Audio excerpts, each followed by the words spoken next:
Hai guys, balik lagi bersama aku di Far Channel. Gimana kabar kalian? Semoga baik-baik saja ya. Kali ini Far Channel bakal merangkum sebuah film monster yang berjudul Godzilla 2014. Film ini menceritakan dunia yang sedang berada di ambang kecemasan karena munculnya monster-monster. Jangan lupa klik subscribe agar kalian tidak ketinggalan video-video baru selanjutnya. Bagaimana kelanjutan ceritanya? Yuk langsung saja ke pembahasan filmnya. Film ini berlatarkan pada tahun 1990 dengan diperlihatkan bantaran hutan yang sangat luas yang terletak di Filipina. Kemudian scene berpindah kepada sebuah helikopter yang sedang menuju pertambangan, yang di dalamnya ada Dr. Serizawa dan asistennya Dr. Graham. Setelah tiba di pertambangan dan masuk ke dalam, di sana Dr. Serizawa menemukan sebuah fosil tua di sebuah gua rahasia di dalam tanah pertambangan. Tak hanya itu, ditemukan juga sebuah spora berukuran besar yang masih aktif. Dan ternyata diperlihatkan ada bekas jejak salah satu spora yang berhasil menetas dan keluar dari gua tersebut dan berjalan ke arah laut. Sementara itu di sebuah kota bernama Janjira di Jepang, di mana terdapat sebuah pembangkit listrik tenaga nuklir yang sedang mengalami aktivitas gempa ringan. Seorang insinyur sekaligus pengawas pabrik tersebut bernama Joseph Brody dan istrinya yang bekerja sebagai teknisi nuklir bernama Sandra Brody terlihat bergegas mengunjungi tempat mereka bekerja untuk melakukan pemeriksaan. Setibanya di sana, Joseph dan timnya segera menganalisa getaran-getaran tersebut, sedangkan Sandra dan timnya kemudian melakukan pengecekan pada pipa-pipa dan saluran nuklir. Tak lama kemudian, tiba-tiba gempa yang cukup besar mengguncang pabrik tersebut. Sementara Sandra dan tim yang sedang berada di dalam ruang instalasi nuklir melihat ada kebocoran gas nuklir akibat goncangan tersebut. Sontak mereka berusaha berlari kembali untuk menyelamatkan diri. Namun naas, Sandra dan timnya tak kunjung datang. Malahan gas nuklir sudah mendahului mereka.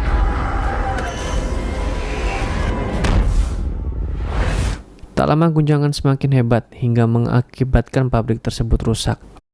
Oleh pemerintah setempat, seluruh warga kota Janjira dievakuasi dan kota tersebut dibiarkan terisolasi dan tidak berpenghuni demi keamanan.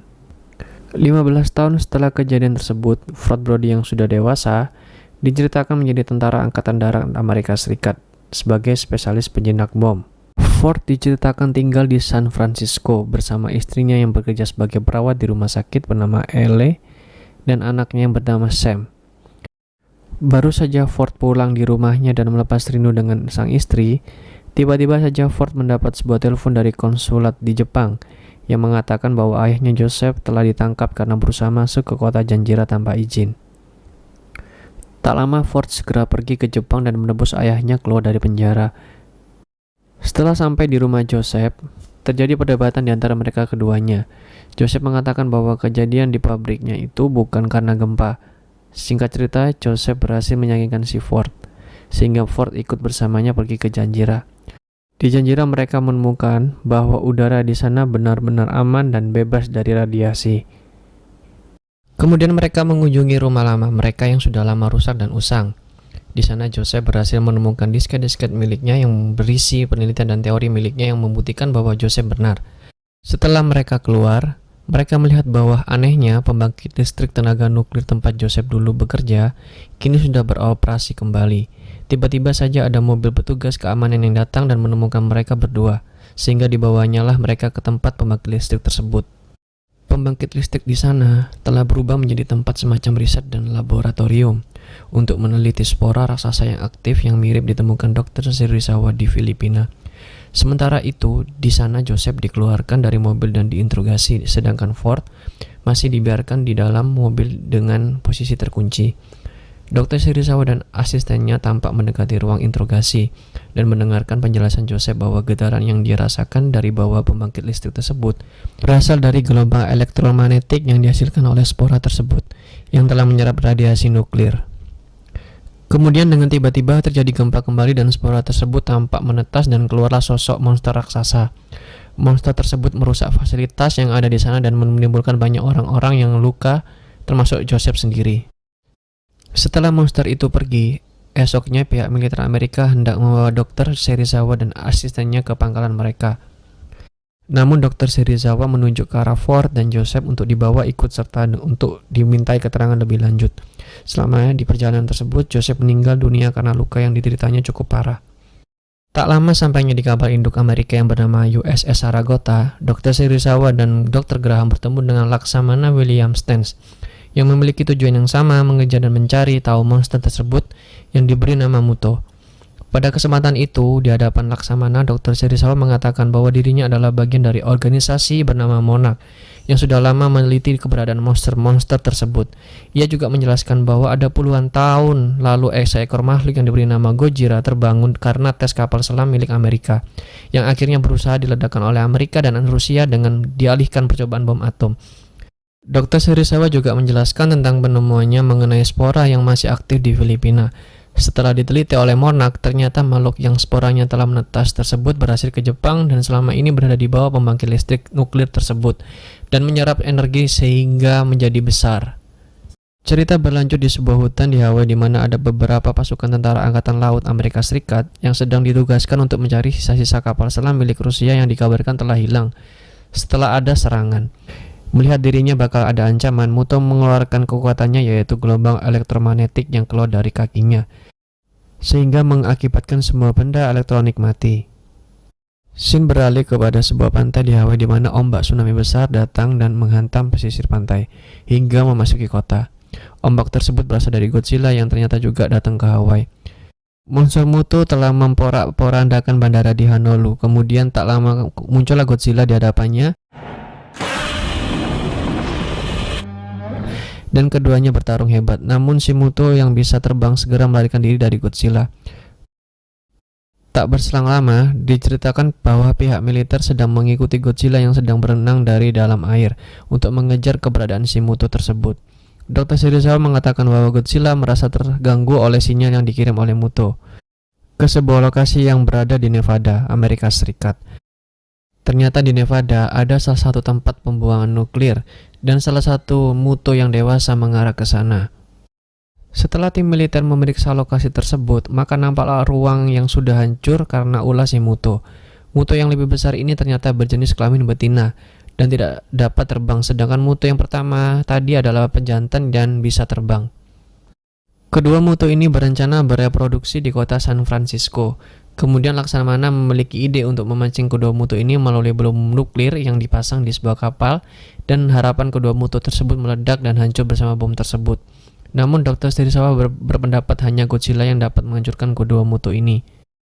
Sementara itu Ford telah tiba di California. Ia berencana bergabung dengan membantu tim tentara yang dikirim berjalan dengan kereta militer ke San Francisco yang berisi 2 bom nuklir besar karena Ford merasa cocok dengan bidang bom ini. Bom ini diyakini dapat membunuh 3 monster itu sekaligus. Di tengah perjalanan kereta itu diserang oleh Muto betina dan Muto tersebut berhasil memakan 1 bom dari kereta tersebut.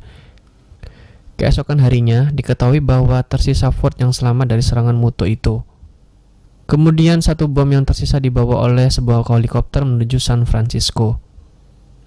Sementara diberitakan bahwa Muto akan menuju ke San Francisco, maka seluruh warga di San Francisco dievakuasi, termasuk Sam yang dititipkan ke temannya dengan naik bis untuk diamankan, sedangkan Elle tetap stay di sana untuk menunggu Ford. Bus tersebut kemudian diarahkan melalui jalur Golden Gate, namun jalan ke jembatan tersebut nampak telah diblokir oleh polisi.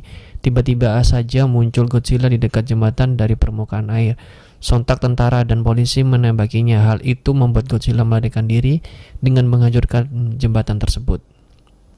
Namun beruntung bis yang dinaiki Sam sudah sampai di ujung jembatan sehingga mereka selamat dari insiden itu. Godzilla terus berjalan hendak memasuki kota. Sementara bom itu sudah disiapkan di tengah laut dan diaktifkan. Namun mendadak mati semua arus listrik dalam kapal tersebut akibat gelombang elektromagnetik dari Muto. Tak lama muncul dari langit Muto jantan dan menyambar bom tersebut. Muto jantan kemudian membawa bom itu dan memberikannya kepada Muto betina yang telah membuat sarang di tengah kota. Secara terpisah, Ford dipanggil oleh Laksamana dan diberi misi khusus yaitu memastikan bom tersebut yang berhasil dibawa oleh Muto ke sarangnya agar ledakannya tidak menghancurkan isi kota. Godzilla yang sudah sampai di pusat kota langsung disambut oleh Muto jantan dan perkelahian pun tak terelakkan. Ford yang sudah berkumpul dengan tim penerjun langsung terjun menuju lokasi sarang itu dan berhasil menemukan bom tersebut dikala si Muto betina ikut pergi membantu melawan Godzilla. Ford juga melihat bahwa sarang tersebut penuh dengan telur-telur muto yang siap menetas. Melihat tidak banyak waktu, maka bom tersebut dibawa dan hendak dilahirkan melalui kapal. Namun Ford berencana menghancurkan sarang tersebut dengan bantuan minyak yang bocor yang mengenai api. Maka ledakan tersebut amat hebat dan sekaligus menghancurkan sarang dari telur-telur si muto. Kedua muto tersebut langsung mendatangi sarang mereka dan si muto betina menemukan sarangnya telah hancur beserta telur-telurnya. Dan tak jauh dari sana, ia juga melihat Ford sebagai akibat dari ledakan tersebut.